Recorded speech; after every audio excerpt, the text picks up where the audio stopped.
কেন আপনারা গণতান্ত্রিক পদ্ধতি ফিরিয়ে আনেন না? আজকে দেখলাম একজন মাননীয় সংসদ সদস্য বললেন যে আমরা তো বেহেশতের টিকিট চাই, আপনারা কি তাহলে দুজকের টিকিট চান?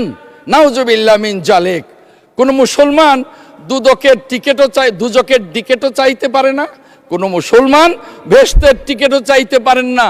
মাননীয় স্পিকার, এই বিশ্ব ব্রহ্মাণ্ড তৈরি করবার সময় যিনি রাব্বুল আলামিন যাকে সবচেয়ে বড় সম্মান দিয়েছেন তিনি হলেন আমাদের প্রিয় নবী হযরত মুহাম্মদ সাল্লাল্লাহু আলাইহি ওয়াসাল্লাম।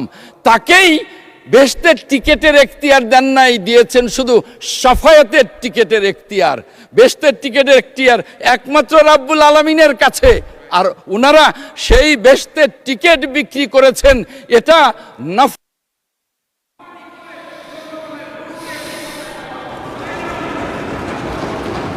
আনম এহসানুল হক মিলন। মাননীয় মন্ত্রী, আপনার সময় 8 মিনিট। বিসমিল্লাহির রহমানির রহিম। মিস্টার স্পিকার, ধন্যবাদ জানাই আপনাকে এবং মাননীয় সংসদ নেতা, honourable leader of the house and the prime minister এবং আমার নির্বাচনী এলাকা কচুয়াবাসীকে। আমি অত্যন্ত